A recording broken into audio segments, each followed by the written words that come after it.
어느덧 하루가 저물고 고요함이 찾아온 시간입니다. 오늘 여러분과 함께 나눌 이야기는 김동인 작가의 역사소설 동인사담집 세 번째 이야기 왕기는 와버서입니다. 이 이야기는 훗날 조선을 세운 태조 이성계와 그의 평생직이었던 퉁두란, 우리가 잘 알고 있는 이질한 장군의 운명적인 만남을 그리고 있습니다. 천하를 품으려는 두 호걸의 불꽃 튀는 자존심 대결과 수십 년의 세월을 뛰어넘는 사나이들의 무거운 약속. 바람 소리만 가득한 수백 년 전 함경도의 깊은 산속으로 지금부터 함께 떠나보겠습니다. 눈을 감고 편안하게 귀 기울여 주세요. 동인사담집 3 왕기나 알아서 저자 김동인 영흥 흑성리. 동쪽으로는 멀리 바다를 끼고 서쪽으로는 산이 둘러씌운 이 산간 소읍에는 다른 곳보다 저녁이 먼저 이르렀다. 산 너머에는 아직 햇빛이 시뻘겋게 빛날 때임에도 불구하고 여기는 벌써 황혼도 지나서 어두운 밤으로 들어선다. 순간순간 산촌의 저녁은 놀랍도록 빨리 저물어간다. 한 집 두 집 하여 어느덧 집집이 모두 빨간 아주까리 등잔 아래 고요한 밤을 잠자려 한다. 이때에 이 동리 어떤 집 작은 사랑 문이 덜컥 열리며 한 소년, 아니 청년일까, 17, 18세나 보이는 청년이 나타났다. 손에는 활이 들리었다. 그 청년은 캄캄한 뜰 안에 번쩍 내려서서는 눈을 들어 하늘을 쳐다보았다. 벌써 하늘을 장식한 별들, 총총이 박힌 별들을 잠시 우러러본 뒤에 몸을 가다듬고 버티고 섰다. 건너편 건너다 보이는 곳에는 어떤 선비의 집인 듯 깜틀깜틀 창 안에 여분 등잔 그림자가 나비친다. 어디? 어두운 밤에 놀랍게 빛나는 눈을 한번 휘저은 뒤에 청년은 살도 없는 빈 활을 왼손으로 잡고 오른손으로는 줄을 와짝 잡아당겼다. 쉽지 않은 큰 활이었지만 이 젊은이의 힘에는 그만 굴복을 하여 부러질 듯이 구부러졌다. 그것을 기껏 당겼던 젊은이는 살도 없는 활을 건너집 깜틀거리는 등잔을 향하여 탁 놓아주었다. 요! 하는 소리와 함께 활은 도로 허리를 폈다. 젊은이는 다시 활을 잡아당겼다. 다시 살도 없는 활을 건너집 등잔을 향하여 놓았다. 같은 일을 거듭하기 49번. 남이 보자면 아무 의미도 없는 싱거운 노릇이지만 젊은이는 제1신과 정력을 모두 부어넣는 모양이었다. 그의 건강한 이마에서도 구슬땀이 비올 때 낙수물같이 흘렀다. 이렇게 칠칠 49번을 빈 활을 쏘아본 뒤에는 도로활을 가지고 작은 사랑 안으로 사라져버렸다. 이 기괴한 행동, 이것은 비단 오늘만 한 일이 아니었다. 저녁이 지나고 천하가 캄캄하게 되어 건너집 등잔이 깜틀거리기만 하면 매일 일과와 같이 활을 들고 나와서는 빈 활을 먹여서 건너집 등잔을 향하여 놓고 하는 것이었다. 아무도 이것을 본 사람이 없었다. 따라서 아는 사람도 없었다. 이러한 기괴한 일을 거듭하기 석 달하고도 열흘, 만 100일째 되는 날, 이날도 여전히 어두운 뒤에 활을 들고 뜰에 내린 젊은이의 얼굴에는 저욱이 긴장된 기색이 보였다. 목욕 재개라도 하였는지 그의 머리는 기름기까지 쪼르륵 돌았다. 뜰에 내린 젊은이, 여전히 활을 먹였다. 여전히 정력을 다하여 건너집 등잔을 향하여 활을 놓았다. 한 번, 두 번, 10번, 20번, 40번, 48번까지 놓았다. 마지막 먹이는 이 활이야말로 100일째 되는 마지막 날 최후로 던지는 살이었다. 에이크! 얼굴이 주홍빛이 되며 최후의 정력을 다하여 최후의 줄을 놓아주었다. 그 순간이었다. 건너집 창 안에 깜틀거리던 등잔이 깜빡 꺼져버렸다. 우연일까? 정성의 결정일까? 창 안에 깜틀거리던 불이 캄캄해지는 순간 이 젊은이는 방심한 듯한 태도로 멍하니 서 있었다. 건너집에서는 바삐 다시 불을 켜놓은 모양이었다. 창 안의 등잔은 다시 보였다. 그것이 보이는 순간 젊은이는 다시 펄떡 정신을 차리며 또다시 활을 먹여 그 등잔을 향하여 놓았다. 순간 다시 등잔은 캄캄히 꺼졌다.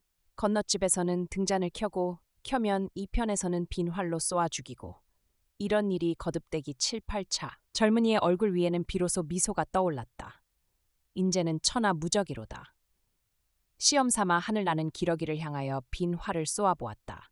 기운차게 남쪽으로 핑 돌고 그냥 땅으로 향하여 떨어진다. 활을 연습하기를 10수년, 최후의 정성을 다하기를 100일간. 인제는 천하무적의 명궁수로다. 지상천하에 내 국력을 당할 자 누구냐?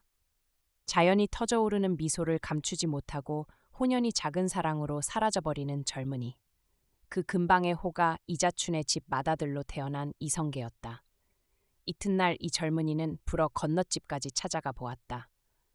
어젯밤 하도 갑갑하길래 뜰에 나와 보았더니 댁에서 웬일인지 연방 불을 껐다 켰다 하시니 무슨 일이 계시옵니까? 시치미를 떼고 이렇게 물을 때에 그 집 주인 선비도 의아하다는 듯이 글쎄올시다. 바람도 없는데 몇 번씩 까닭 없이 불이 꺼지기에 켜놓으면 또 꺼지고 알 수 없는 일입니다. 웬일일까요? 글쎄올시다. 기름도 마르지 않고 바람도 없는데 불이 왜 꺼졌는지 알 수 없는 일인데요. 그 장단을 맞추어 의아한 듯이 머리를 기울여 주기는 하였지만 성계의 마음은 희열과 만족으로 견딜 수 없었다. 살 없는 빈 활로 건너집 불을 껐다. 과연 명궁수였다. 그 뒤에 산에 가서 사냥을 하면 그의 살이 날아가는 곳에 반드시 맹수 한 마리는 거꾸러지고 하였다. 100발이면 백중이요, 1000발이면 천중으로. 그가 한번 마음 먹은 것이면 맞추지 못하는 것이 없었다. 산수가 험준한 곳에서는 인물이 나도 험준한 것. 험준한 함길도 산중에 태어난 이 젊은이는 남이 헤아리지 못할 외딴 국리를 마음 깊이 배포하고 홀로 이 상간을 돌아다니며 장례를 준비하고 있었다. 이러하기를 수년, 어느 해는 광성의 험준한 상간을 여건이 필마단기로 표랑하고 있던 성계는 대풍기 해여 운비양이로다.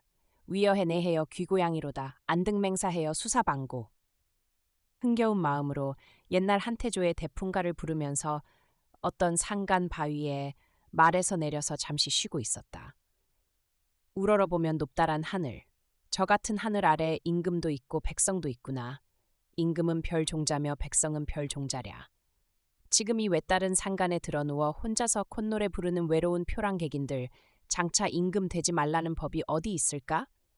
혼자서 당치도 않은 생각을 하며 우두커니 누워 있을 때에 이 궁사로서의 날카로운 귀에는 심상치 않은 소리가 들렸다.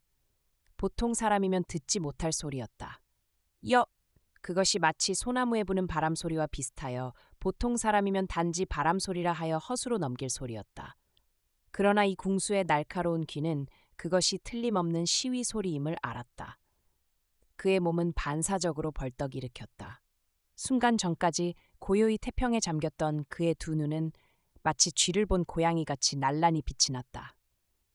이 상간에서 들리는 시위 소리는 웬 것이냐? 경계하는 눈으로 두루 살피려 할 때에 퍼석퍼석하며 서편 숲에서 한 마리의 사슴이 뛰쳐나와서 좀 더 비틀거리며 오다가 픽 쓰러지고 만다. 그 사슴의 앞머리에는 살이 깊이 박혀 있다. 시위 소리는 그 사슴을 쏜 사냥꾼의 살에서 난 것인 모양이었다. 성계는 사슴을 보았다. 우연한 일일까? 살은 사슴의 머리 정면 두 눈깔의 꼭 가운데 깊이 박혀 있었다. 우연히 거기를 맞추었다면 연이와 그곳을 겨누어서 맞춘 것이라면 그 사냥꾼의 궁술도 또한 비범한 것이었다. 문득 호기심을 일으킨 그는 몸을 일으켜서 사슴이 넘어져 있는 곳까지 가려 하였다. 그때에 요란한 말발굽 소리가 들렸다. 이 바위와 개천과 비탈뿐으로 된 산간의 말을 달릴 평지는 조금도 없다. 그런 곳임에도 불구하고 들려오는 그 말발굽 소리는 속력을 다하여 달려오는 소리였다. 바위를 건너 뛰는 소리. 후덕덕 툭덕하면서 고르지 못한 산길을 마치 평지인 듯이 달려오는 그 소리뿐으로도 쉽지 않은 명기수임을 알 수가 없었다. 후덕덕. 바위 뒤에서 호련히 한 마리의 말과 한 개의 사람이 날아서 건너와 성계의 앞에 탁 멎었다. 동시에 마상의 옆부는 몸을 날려서 땅에 내려섰다. 여기까지 와서 죽었군. 나이 먹은 놈이라 기운도 좋지.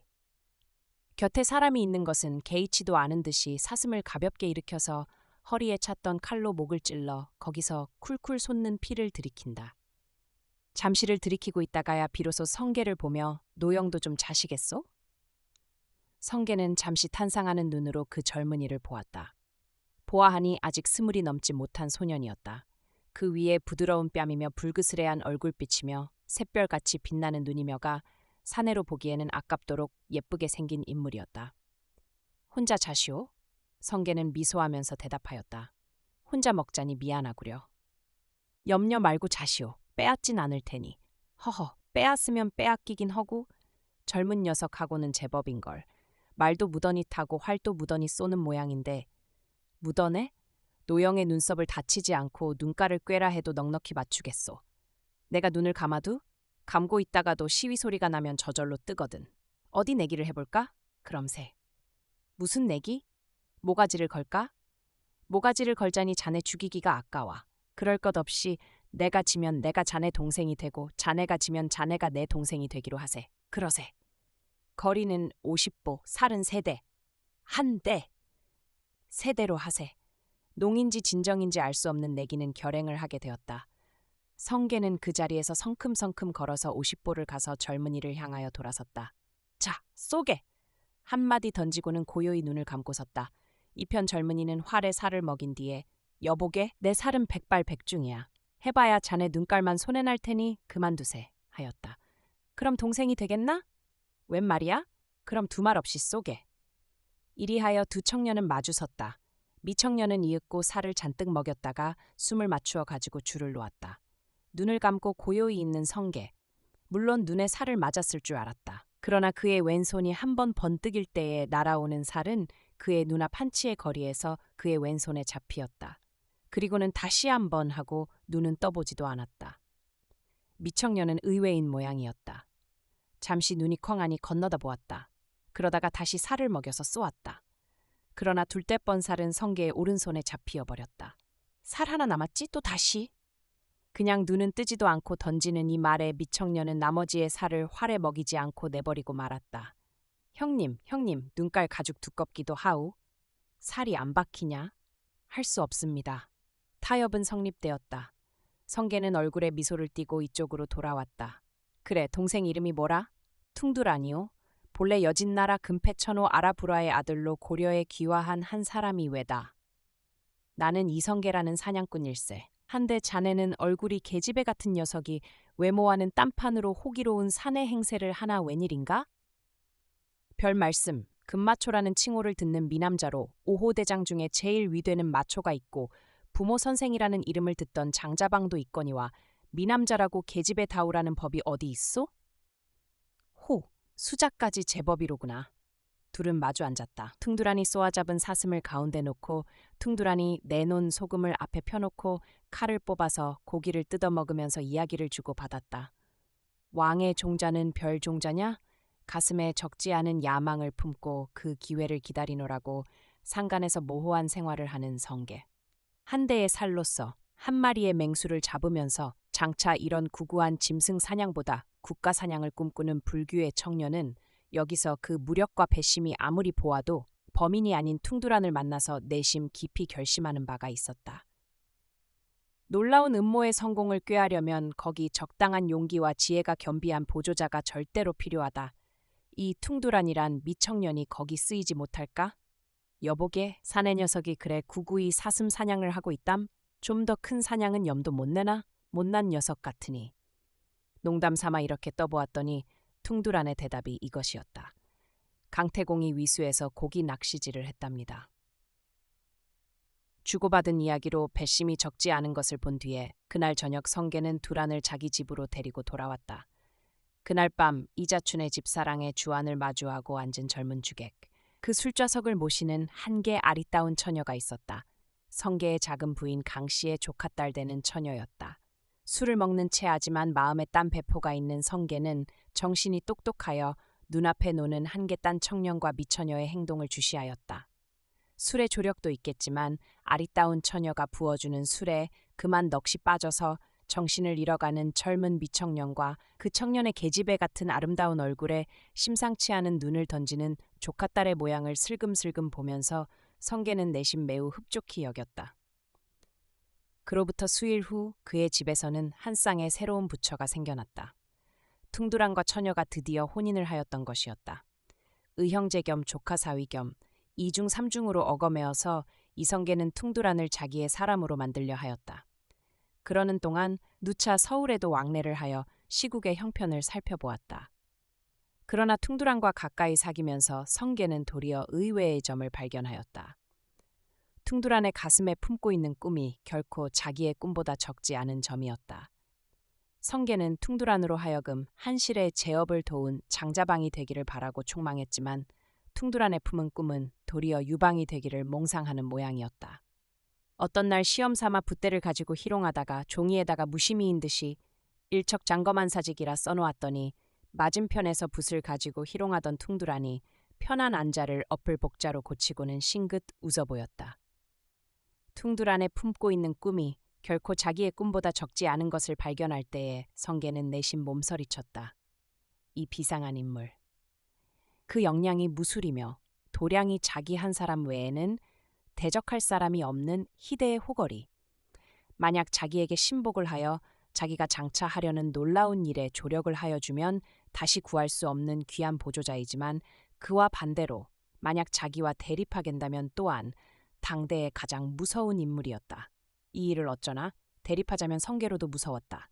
신복을 시키자니 촘체의 일이 아닐 것이다. 그렇다고 또한 이 인물을 없이하여 버리자니 처치하기도 곤란할 뿐더러 아까웠다. 만약 신복의 보조자가 된다면 천하에 둘도 없는 호걸이여니 어떻게 하여서든 신복을 꼭 시켜야만 되겠는데 신복할 듯 싶지는 않았다.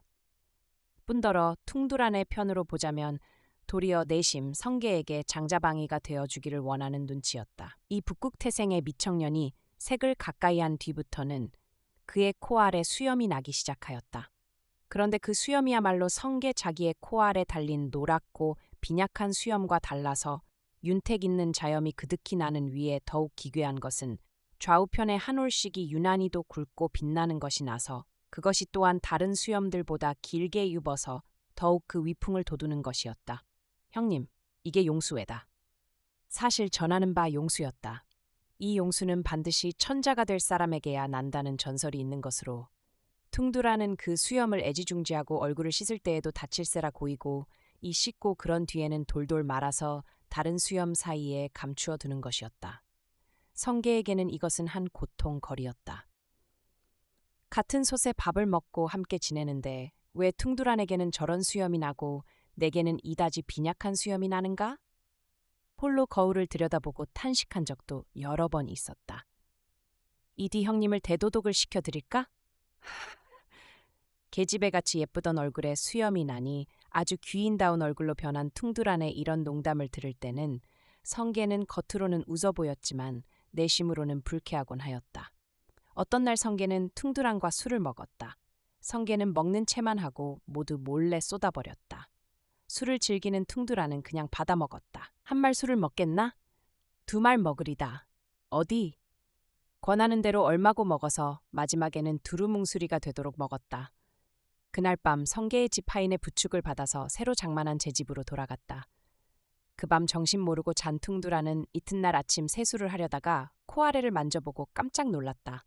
용수가 없어진 것이었다. 만져보고 또 만져보고 거울로 비치어보고 아내에게 검사까지 시켜보았지만 용수는 간데 없었다. 동시에 몽롱한 기억이나마 남아있는 바는 어제 성계가 자기를 보내느라고 일으켜줄 때에 두어 번 코아래가 지독히도 뜨끔뜨끔 아픈 일이 있은 일이었다. 퉁두라는 눈이 벌겋게 되었다. 즉시 칼을 차고 성계의 집으로 달려갔다. 다 짜고짜 성계의 방으로 뛰쳐 들어갔다.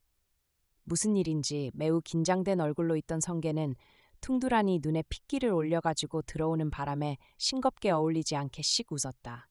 일찍 오네 그려? 일찍? 말을 채 맺지도 않았다.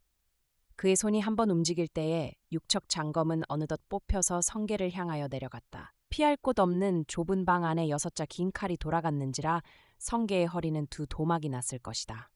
그러나 어디로 어떻게 돌았는지 성계의 몸은 상처 한 군데 없이 도리어 몸을 날려서 퉁두란의 맞은편에 달려들면서 그 손목을 꽉 잡았다. 이게 무슨 짓인가? 이놈 내 용수를 뽑고 그런 게 아니라 아니가 뭐야? 무력으로서 성계를 대할 수 없는 줄은 잘 아는 퉁두란은 그냥 손을 빼가지고 자기 집으로 달려갔다. 그날 종일토록 용의 울음소리 같은 퉁두란의 통곡성이 났다. 그로부터 반달간을 두문불출하고 이불을 쓰고 누워 있었다. 그동안 성계는 퉁두란의 집에 가서 잠시도 그의 곁을 떠나지 않았다. 우리 두 사람은 서로 막형막제하여 누가 낫고 누가 못하달 수 없는 점, 세상에 두 주권자가 있지 못할 점, 둘이 서로 다투다가는 둘이 다 거꾸러질 염려가 있는 점, 한 사람은 웃사람이 되고 한 사람은 좋은 보조자가 되어야 큰 꿈을 가히 성취할 점, 이런 점을 누누이 설명하고 마지막 자기에게 신복하여 주기를 간청하였다. 이미 용수가 없어졌으니 인제는 큰 꿈은 버리고 좋은 보조자가 되어달라고 탄원하고 간청하였다. 이리하여 반달이 지난 뒤에야 비로소 퉁두란에게서 하나, 자기는 이미 용수가 뽑혔으니 큰 뜻을 버리겠다. 둘, 큰 뜻을 버린 이상에는 끝끝내 좋은 보조자는 되겠다.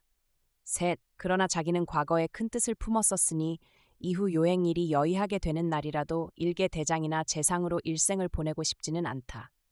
일만 성취된 뒤에는 낙향하여 일생을 구름이나 희롱하며 보내지 결코 과거의 경쟁자의 재상 노릇은 안 하겠다. 이만한 조건으로 퉁두란도 드디어 이불을 걷어치워 버렸다. 그러나 그 뒤부터는 퉁두란은 늘 앙앙불락하였다.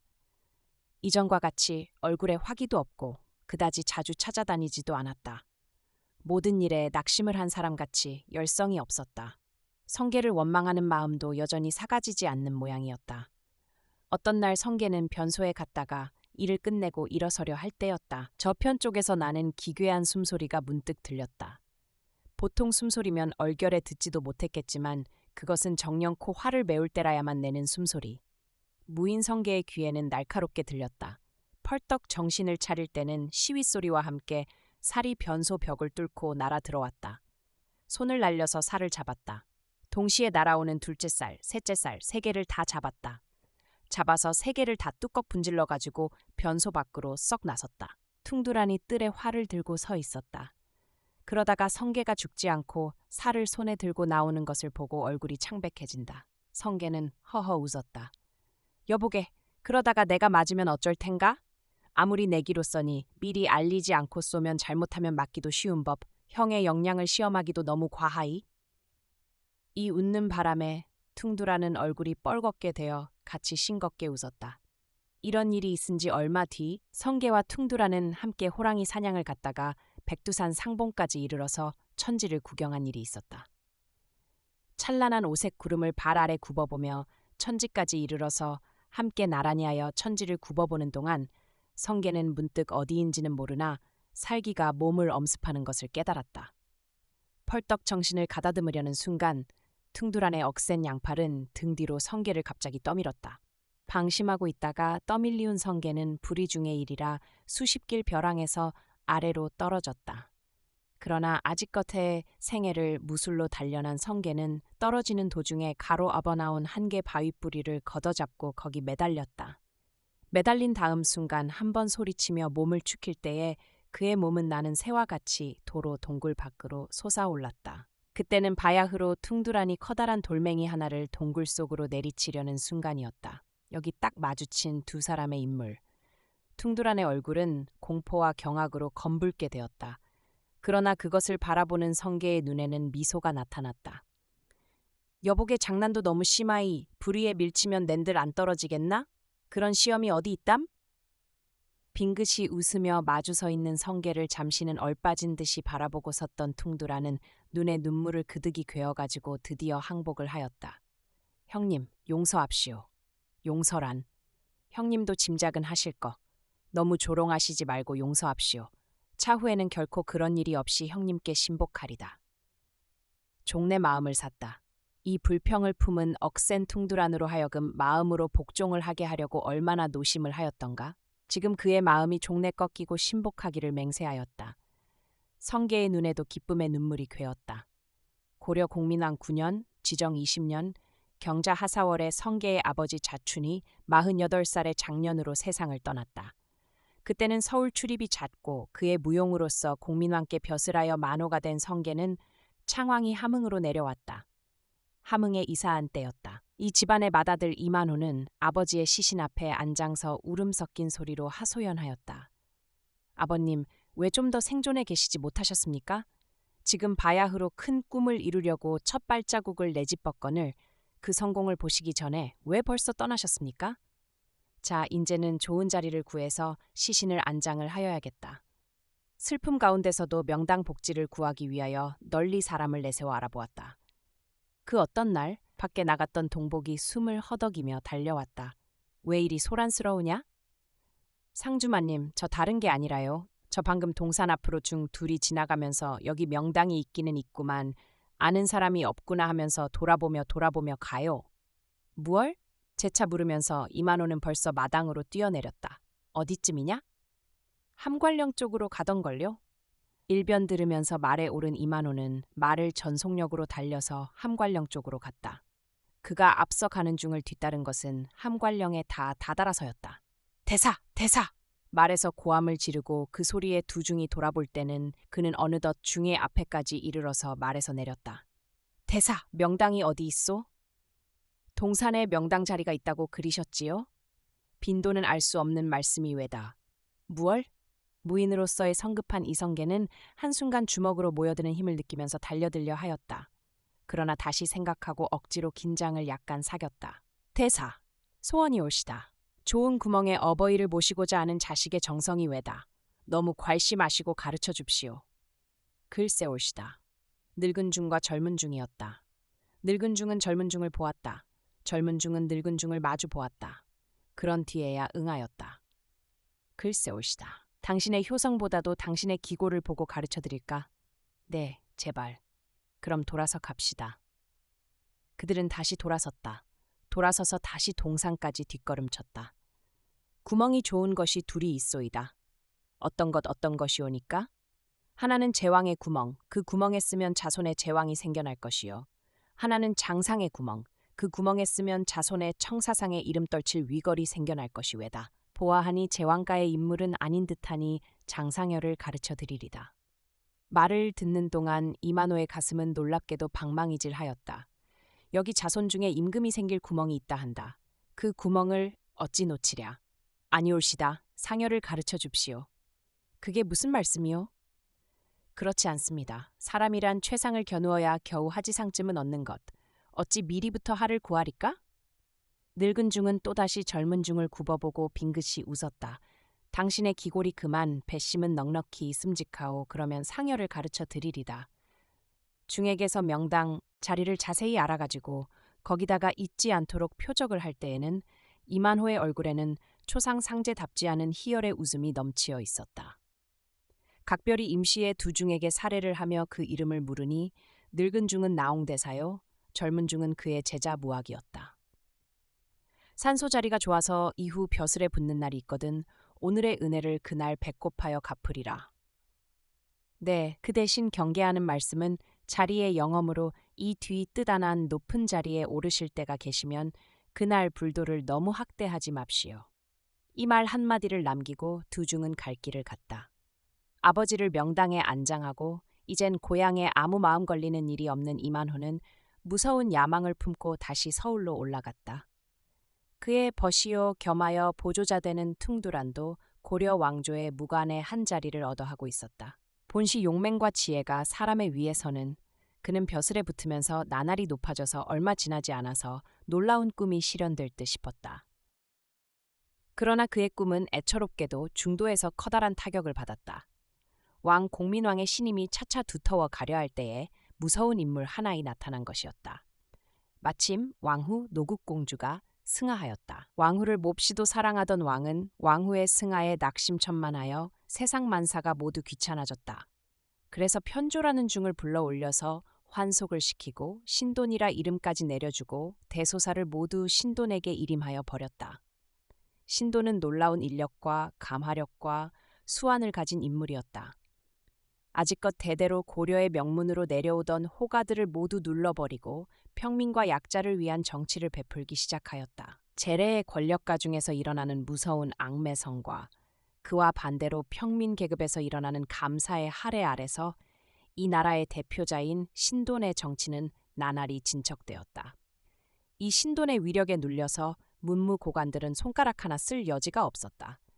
신돈을 모해하려는 공작도 상당히 하여 보았지만 임금의 절대 신임과 백성의 지지 위에 서 있는 신돈의 세력은 어찌할 바가 없었다. 이 신돈의 위력에 눌려서 이만호는 가슴에 품은 무서운 야망을 잠시 감추고 은인 생활을 하지 않을 수가 없었다. 중앙부대를 꿈꾸고 상경하였던 그는 신돈의 명령으로 변방을 지키러 돌아다니기에 눈코뜰 사이가 없었다. 놀라운 안력을 가진 신돈은 이만호의 야망을 짐작하였든지 잠시도 중앙에 멈추어 두지 않고 이 일이 끝나면 저 일로, 그 일이 끝나면 또 다른 일로 변방으로만 내보냈다. 돌아다니는 동안 민심이나 수습하여 두려하였지만 천하 백성이 신돈 한 사람만을 희망하는 때라 아무리 전쟁은 잘한다 할지라도 일개 무장에게 마음을 주지를 않았다. 이러한 불만하고 불쾌한 세월을 보내기 수년, 공민왕 20년의 신돈이 왕의 노염을 사서 명 아닌 목숨을 끊긴 뒤에야 비로소 다시 중앙무대에 나타났다. 중앙부대에서는 두 손을 들어서 환영하였다. 오랫동안 중의 위력 아래 눌려있던 동지들이니만치 서로 동정하는 마음이 적지 않은 위에 그 사이 신돈의 명령으로 변방으로 돌아다니면서 나타낸 그의 혁혁한 무공까지 아울러 그의 전도에는 다시금 광명이 나타났다. 신돈 죽은 뒤에 고려의 조야에는 정치가가 없었다. 온 몸뚱이가 한개 충성의 덩어리인 듯한 최영은 단지 충성 하나밖에는 모르는 일철한 노인이었다. 이색은 그 학문으로는 일대의 고사이였지만 문사이니만치 역시 정치적 수완은 없는 인물이었다. 그 이하의 사람들은 논지할 여지도 없는 사람들이었다. 이러한 가운데를 뛰쳐들은 이만호는 그 지배력으로, 정치적 수완으로, 군사적 수완으로 고려를 대표하는 유일의 인물이었다. 온 고려는 이만호의 놀림감같이 그의 소나기 아래서 놀았다. 공민왕도 드디어 승하하였다. 그의 좋은 보조자이던 신돈을 일시적 의욕 때문에 죽여버리고 그 뒤 4년간을 미칠 듯한 고적 아래서 지내던 그는 신돈 죽은 지 4년 후에 드디어 영원의 나라로 떠났다. 그리고 그의 외아들인 우왕이 철 모르는 소년의 몸으로써 고려 이천리의 군주로 들어앉았다. 이 우왕 제위 14년, 그 뒤를 이어 창왕 제위 1년, 또 그 뒤에 공양왕 제위 4년, 합계근 20년이라는 고려 말년은 오로지 한낱 이시중의 놀림감에 지나지 못하였다. 성계는 그때 시중 벼슬에 있었다. 우왕 14년에는 고려 최고의 지주인 최영을 죽여버리고 뒤이어 임금까지 패하여 정배 보냈다가 죽이고 우왕의 소년 왕자 창을 임금으로 올려놓았다가 1년 만에 다시 내쫓고 뒤따라 죽이고 왕의 먼 일가되는 요를 모셔다가 임금을 삼았다가 4년 만에 그때 신진 재상 정몽주를 죽이고 뒤따라 왕까지 내쫓고 여기서 드디어 40년간을 꿈꾸던 고려 임금의 자리에 오를 동안 고려라는 한 국가는 허수아비에 지나지 못하는 모두가 이시중이 줄을 당기는 어릿광대의 노름이었다. 이러한 짧지 않은 기간을 이전 백두산 천지에서 맺은 굳은 언약을 퉁두라는 한결같이 지켰다. 우왕 5년 기미 호남 방면에 왜적의 난이 심하여 연해주에는 인민이 거처하지 못하고 송장이 수백 리에 널려있는 참담하고 어지러운 시국에 고려 조정에서는 왜구를 막기 위하여 이시중과 퉁두란을 내어 보냈다. 적장은 아기발도라 하는 15세 난 소년 무장으로서 비록 소년이라 하나 백마의 금갑으로서 용맹무쌍하여 누구 감히 대적할 사람이 없었다. 서로 대진한 날 이시중은 소년 무장 아기발도의 이 위용을 바라보았다. 진두에 앉아서 이것을 바라볼 동안 이시중의 머리에 문득 생각난 것은 지금으로부터 30년 전 자기가 일개 산촌의 표랑객으로서 어떤 날 한가히 영흥 어느 산골에 누워 있을 때에 갑자기 자기의 앞에 뛰쳐나온 일개 소년 용사의 위용이었다. 같이 홍안의 미소년. 30년 전에 그 홍안의 미소년은 오늘날 자기의 곁에서 30년간을 꾸준히 자기의 놀라운 야망을 성취하게 하도록 노력하여 주고 있지 않은가? 그것을 생각하며 지금 고려 군사와 대전한 홍안의 소년 장군은 비록 원수지간이나 죽이기가 싫었다. 이시중은 곁을 보았다. 30년 전에 홍안의 미소년이던 퉁두란, 지금은 무르익고 완숙하였다가 지나쳐서 차차 초로의 경에 들어서려는 명장군은 무엇을 생각하는지 무견히 앉아있다. 여보게. 예? 펄떡 머리를 든다. 저게 아기발도지? 마치 계집엘세 그려. 30년 전의 자네도 저와 같았네. 퉁두란이 그의 무겁고 완숙한 눈을 들어서 저으기 이시중을 보았다. 한참을 말없이 이시중의 얼굴을 쳐다보다가 역시 말없이 곁에 놓인 전통과 활을 끌어당긴다. 이시중은 갑자기 온몸으로 느끼는 살기에 몸서리쳤다. 뭘 하려나? 아기발도를 씁시다. 무표정한 무거운 음성이었다. 이시중은 다시 건너다 보았다. 건너편 적진 앞에 소년 장군은 걸상에 걸터 앉아서 역시 이쪽을 바라보면서 부장과 무슨 담소를 하고 있다. 적장도 알 것. 이편에 이시중 자기와 퉁두라는 강궁으로 천하의 이름 높은 사람. 제 아무리 금갑은 입었기로써니 태연이 이렇듯 마주 앉았는 것은 그의 담력이 얼마나 한지 알 수가 있었다. 죽이기는 아까웠다. 이시중은 미안한 듯이 퉁두란을 보았다. 우리 생금해볼까? 그게 무슨 말씀이오? 길들지 않을 맹수는 생금했다가는 도리어 해를 보는 법이 왜다. 이 말이 채 맺지 못하여 그의 손에서는 배구전이 아기발도를 향하여 날아갔다. 한 대, 두 대, 세 대. 그러나 의외였다. 퉁두란의 강궁도 모두 아기발도에 입은 갑옷에 튀기어서 그냥 튀어나버렸다. 그리고 소년 무장은 자기의 갑옷을 믿음인지 화살이 오는 것을 알지도 못하는 채하고 부장과 수장만 하고 있다. 호! 쓸만한 소년인데요. 꼭 죽여야겠습니다. 그럼 어떻게 하나? 아, 참 이렇게 해볼까? 내가 발도에 투구끈을 맞춰 끊고 손 쓸 사이 없이 자네는 투구를 맞춰 떨구고 그 뒤에 내가 적장에 머리를 쏘고 그러지요. 아니 내가 투구끈을 쏘리다. 형님은 덕을 쌓아야 할 뿐 부득이하면 연희와 적악은 삼갑쇼. 그리고 다시 활을 들어서 아기발도에 투구끈을 쏘았다.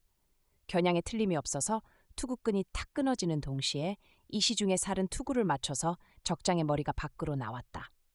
그 뒤를 날아 간 퉁두란의 살은 적장의 양미간에 깊이 박혔다. 외구 여진 등 뒤따라 생기는 전쟁에 나가서도 퉁두란은 할 수 있는 것 이시중이 살인할 기회를 막았다. 살인 약탈 등 적악은 자기가 맡기고 덕과 공은 이시중에게로 돌렸다. 이리하여 퉁두란과 같은 좋은 보조자의 힘을 빌어서 일변으로 민심을 수습하고 일변으로는 덕을 쌓으며 또 한편으로는 고려의 전국을 교란하다가 공양왕 4년에 드디어 고려 500년의 사직을 둘러엎고 스스로 서서 임금이 되었다. 이전에는 허리를 굽히지 않고는 다니지를 못하던 대궐. 더욱이 용상에 걸터 앉아서 과거의 동료들에게 등극 축하를 받을 때는 신왕의 마음은 터질 듯이 기뻤다. 그날 공식의 축하가 끝나고 약간 피곤한 몸을 어제까지도 공양왕이 거처하던 수창궁 편전에 쉬려 할 때에 과거 40년간을 같은 신고를 함께 겪던 친구 퉁두란이 사식으로 배우려 들어왔다. 들어온 퉁두란, 무견히 신왕의 앞에 꿇어 앉았다. 전하 하직을 고하려 왔습니다. 무얼?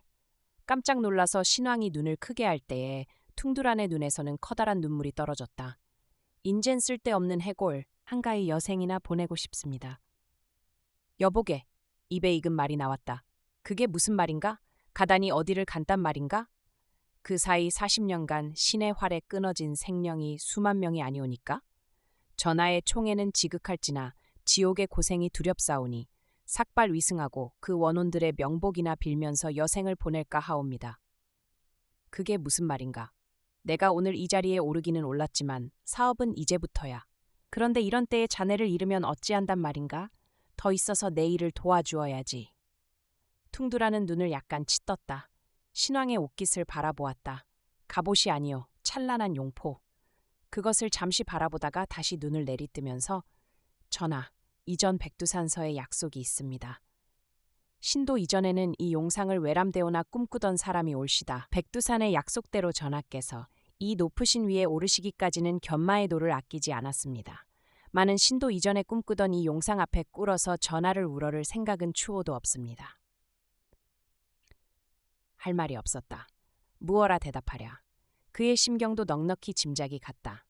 과거에 당신과 경쟁자의 지위에 서서 함께 이 용상을 꿈꾸던 쾌나마, 그때의 당신과 경쟁하던 이 자리 앞에 과거의 경쟁자에게 신사할 생각은 없다는 그 심경은 양해할 수 있었다. 그러면 그는 단지 백두산 상봉에서 한 한마디의 맹세를 지키기 위하여 오늘까지 그렇듯 당신께 충실하였나?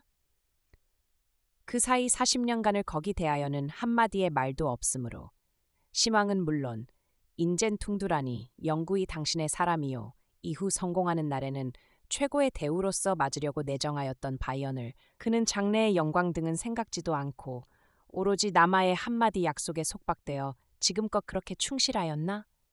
놓아주기 아까웠다. 그러나 그의 심경을 짐작하니 또한 붙들 수도 없었다. 40년간의 친구가 홀연히 당신을 버리고 간다. 함의 신앙은 가슴이 쓰릴 뿐이었다.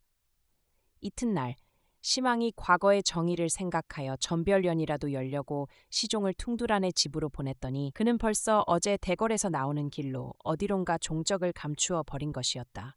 그 뒤에도 신왕은 무척 애를 써서 과거의 친후의 행방을 탐색하여 보았지만 퉁두란의 행방은 전혀 알 길이 없었다. 그 일에 퉁두란은 역사의 표면과 지구의 표면에 완전히 사라졌다. 40년이라는 긴 세월. 평생을 바쳐 친구가 왕위에 오르도록 도왔지만 정작 모든 뜻이 이루어진 가장 화려한 순간에 미련 없이 돌아서 버린 퉁두란의 뒷모습이 깊은 여운을 남깁니다. 천하를 호령하는 용상 앞에서도 굽히지 않았던 과거의 맹세는 어쩌면 그 어떤 권력보다도 더 단단하고 빛나는 것이었는지도 모르겠습니다. 오늘 준비한 이야기는 여기까지입니다. 영웅들의 치열했던 야망과 우정도 이제는 모두 고요한 밤의 구름처럼 흩어져 지나갑니다. 오늘 하루도 수고 많으셨습니다. 밤이 깊어가는 이 시간, 여러분의 마음에도 모든 짐을 내려놓은 듯한 평온함이 찾아오기를 바랍니다. 느린 밤, 깊은 잠에 드시길 바랍니다. 안녕히 주무세요.